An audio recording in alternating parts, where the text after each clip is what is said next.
Case 4. Jane of George Street, Edinburgh. The news that for several years at any rate George Street, Edinburgh, was haunted, wrote a correspondent of mine some short time ago, might cause no little surprise to many of its inhabitants, and my friend proceeded to relate his experience of the haunting, and I will reproduce it as nearly as possible in his own words. I quote from memory, having foolishly destroyed the letter. I was walking in a leisurely way along George Street the other day towards Strunnell's, where I get my cigars, and had arrived opposite number blank, when I suddenly noticed just ahead of me a tall lady of remarkable graceful figure, clad in a costume which, even to an ignoramus in fashions like myself, seemed extraordinarily out of date. In my untechnical language, it consisted of a dark blue coat and skirt trimmed with black braid. The coat had a very high collar, turned over to show a facing of blue velvet. Its sleeves were very full at the shoulders, and a band of blue velvet drew it tightly in at the waist. Moreover, unlike every other lady I saw, she wore a small hat, which I subsequently learned was a toque, with one white and one blue plume placed moderately high at the side. The only other conspicuous items of her dress, the effect of which was, on the whole, quiet, were white glacé gloves, over which dangled gold curb bracelets with innumerable pendants, shoes which were of patent leather, with silver buckles and rather high Louis heels, and fine blue silk open-work stockings. So much for her dress. Now for herself.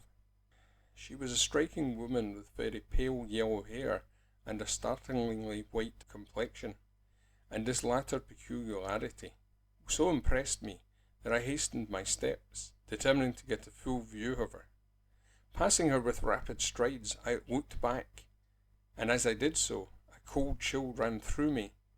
What I looked at was the face of the dead. I slowed down and allowed her to take the lead. I now observed that, startling as she was, no one else seemed to notice her. One or two people, obviously, though probably unconsciously, possessing the germs of psychism, shivered when they passed her, but as they neither slackened their pace nor turned to steal a second look, I concluded they had not seen her.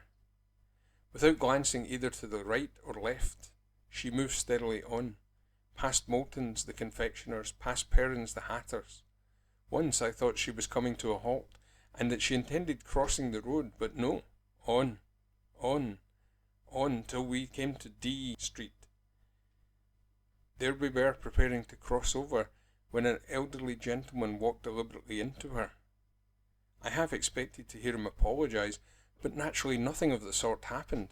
She was only too obviously a phantom. In accordance with the nature of a phantom, she passed right through him. A few yards further on, she came to an abrupt pause. With a slight inclination of her head, as if meaning me to follow, she glided into a chemist's shop. She was not more than 6 feet ahead of me when she passed through the door, and I was even nearer than that when she suddenly disappeared as she stood before the counter. I asked the chemist if he could tell me anything about the lady who had just entered the shop, but he merely turned away and laughed. "Lady," he said, "what are you talking about? You're a bit out of your reckoning. This isn't the 1st of April. Come, what do you want?" I bought a bottle of formaments, and reluctantly and regretfully turned away. That night I dreamed I again saw the ghost. I followed her up George Street, just as I had done in reality, but when she came to the chemist stop, she turned swiftly round. "I'm Jane," she said in a hollow voice. "Jane.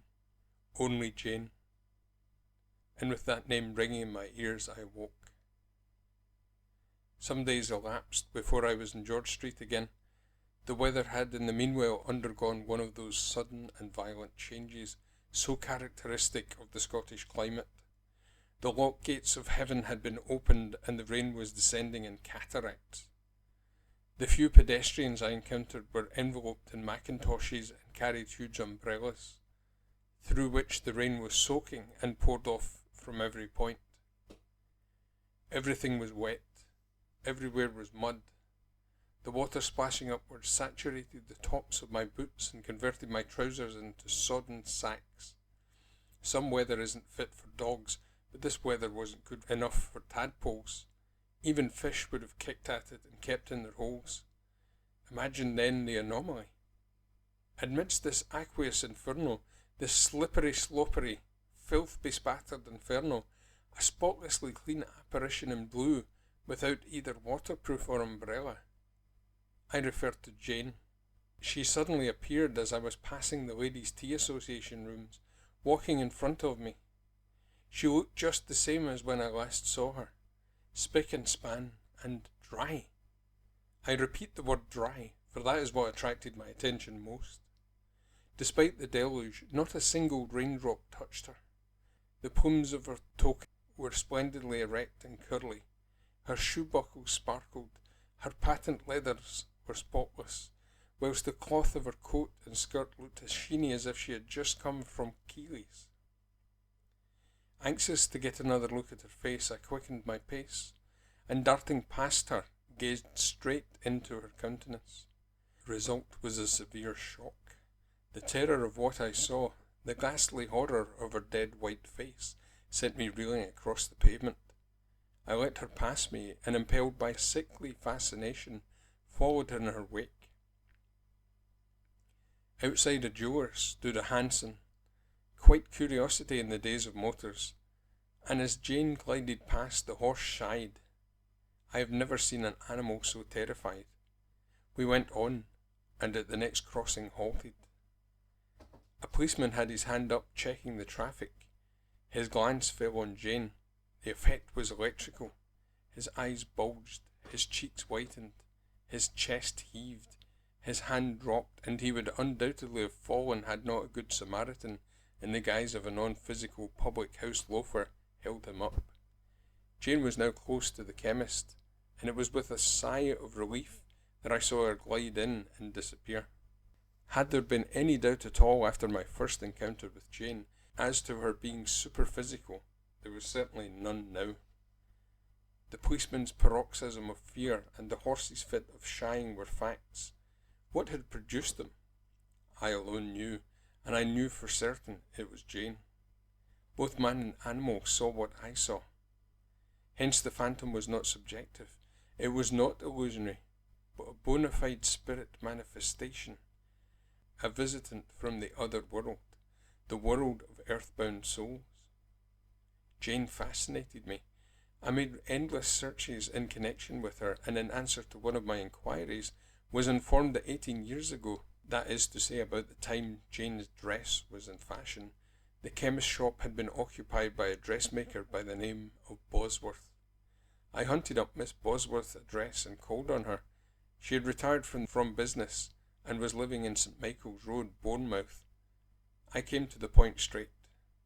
"Can you give me any information," I asked, "about a lady whose Christian name was Jane?" "That sounds vague," Miss Bosworth said. "I've met a good many Janes in my time." "But not Janes with pale yellow hair and white eyebrows and eyelashes, as I described her in detail." "How do you come to know about her?" Miss Bosworth said, after a long pause. "Because," I replied with certain slowness and deliberation characteristic of me, "because I have seen her ghost." Of course I knew Miss Bosworth was no skeptic.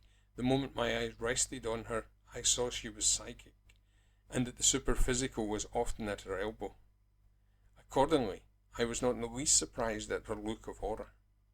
"What?" she exclaimed. "Is she still there?"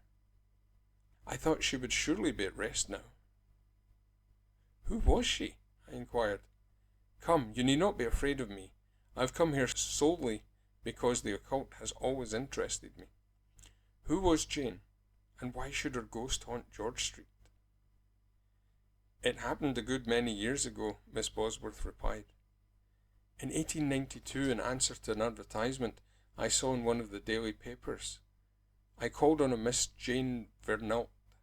Mademoiselle Vernault, she called herself, who ran a costumer's business in George Street, in the very building, in fact, now occupied by the chemist you have mentioned. The business was for sale, and Miss Vernelt had a big sum for it.